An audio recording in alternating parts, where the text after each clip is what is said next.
안녕하세요. 오늘부터 8번에 걸쳐서 그 교토학파 철학의 이해라는 제목으로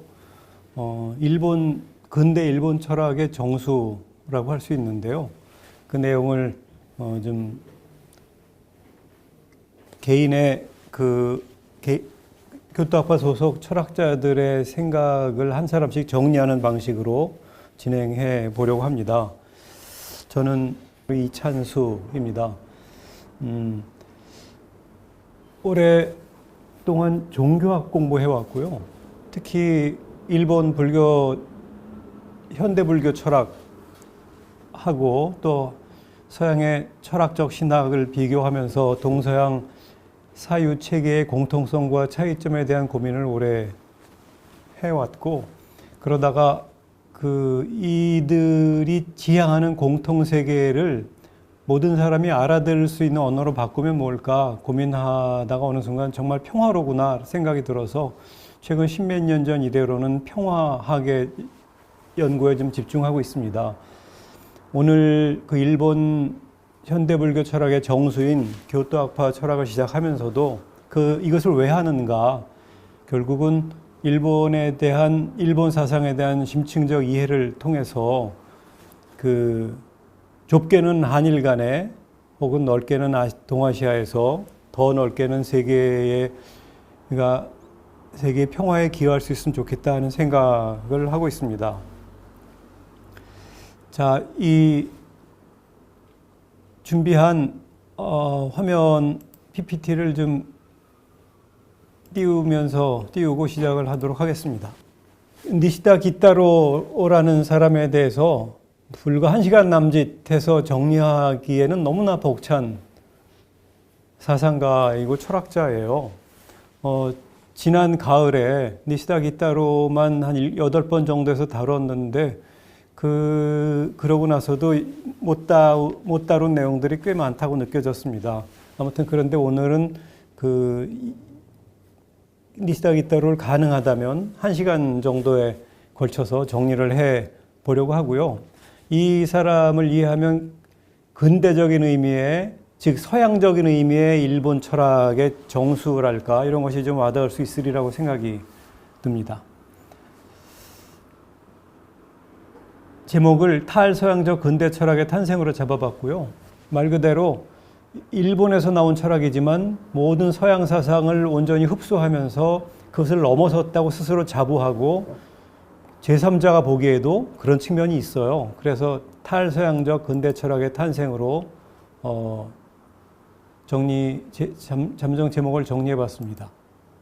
니시다 기타로라는 사람은 일본도 그렇고 한국도 그렇고 우리가 근대적이다라고 할 때 대부분 서양의 사유 인식 패러다임으로 우리가 전환해 왔다는 것을 전제로 하잖아요. 그런 의미의 근대적 혹은 서양적 의미의 일본 최초의 철학자라고 할 수 있습니다. 1870년에 태어나서 1945년도까지 살았고, 즉 일본으로 한 패전 직전에 사망을 했는데요. 이 니시다를 일거에 이해하기는 어렵지만 다소 오해를 무릅쓰고라도 니시다 철학을 정리해서 얘기한다면 기본적으로 대승불교 철학에 입각하되, 대승불교 얘기는 별로 안 합니다. 그렇지만 그 기본 골격이 굉장히 불교적이에요. 거기 입각해서 서양 온갖 저명한 철학자들을 고스란히 흡수하고 철학과 신학을 흡수하면서 굉장히 일본 20세기 초 일본적 상황에 어울리게 재해석해낸 철학자라고 할 수 있어요. 아마 니시다 기타로라는 사람의 철학의 핵심을 한마디로 정리하면 장소의 철학일 수도 있고, 그 장소가 어떤 장소냐면 절대무의 장소라고 할 수 있겠고요. 서양은 신과 인간 혹은 나와 너 사이의 이원론이 비교적 경계가 비교적 분명한 이원론적 사유체계의 기반이 있는데 반해서 니시다는 그 이원론적 사유체계를 넘어서 절대무라고 한 개념에 입각해서 이론론적 장소의 철학을 확립했어요.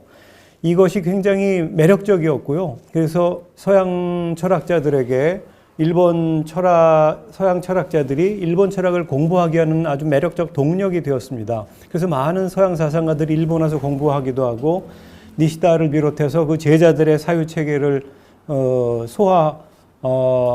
하면서 그 니시다 이후의 제자들의 철학을 교토학파라고 이름을 붙이면서 스스로 자발적으로 서양에 많이 소개를 했어요. 때로는 한국인 입장에서 그것이 때로는 좀 부럽기도 합니다. 자기 돈 내고 와서 일본 철학을 공부하는 서양 탁월한 사상가들이 굉장히 많았으니까요. 근데 그 바로 선두에 있는 사람이 니시다 기타로라는 사람인데요. 근데 너무 어려워요. 이 기존 언어를 쓰지 않고 자기만의 독특한 언어를 구사하거든요. 그리고 수동적인 언어를 쓰지 않고 늘 능동적인 언어를 가능한 구사해요. 그래서 이 뭔가 문법 체계가 기존 다른 일본 사람들이 쓰는 일본어나 이것을 번역했을 때 서양 사람들이 볼 만한 문법 체계와 좀 생경하게 느껴지기도 합니다. 이해하기가 대단히 어려운데다가 동시에 이 사람을 이해하려면 불교도 이해하고 서양 철학, 서양 신학, 그 다음에 일본 사상을 다 이해해야 니시다 기타로가 이해가 되는데 이것을 종합적으로 이해하기가 어렵다 보니까 한국에서는 니시다 기타로에 대한 연구가 좀 미진해요, 여전히. 근데 일본의 도쿄에 가면 기노쿠니야 서점이라고 한국의 교보문고에 해당하는 그런 대형 서점이 있는데 거기에 이 강의실 한 벽면 전체가 교토학파에 해당한 책으로 가득 차 있을 정도입니다. 그리고 거대한 책장 2개 정도는 니시다의 작품만을 다룬 그런 정도로 니시다에 관한 연구가 굉장히 많아요. 그 정도로 연구가 많이 되어 있습니다. 일본만이 아니라 세계적으로. 우리나라는 아직도 이것이 부족해서 제가 좀 많이 아쉽기도 한데요. 그런 심기층을 좀 넓히는 작업 일환이기도 합니다. 오늘 강의가. 아무튼 니시다의 제자들로 인해서 생겨난 그 사유체계를 교토학파라고 부르고요.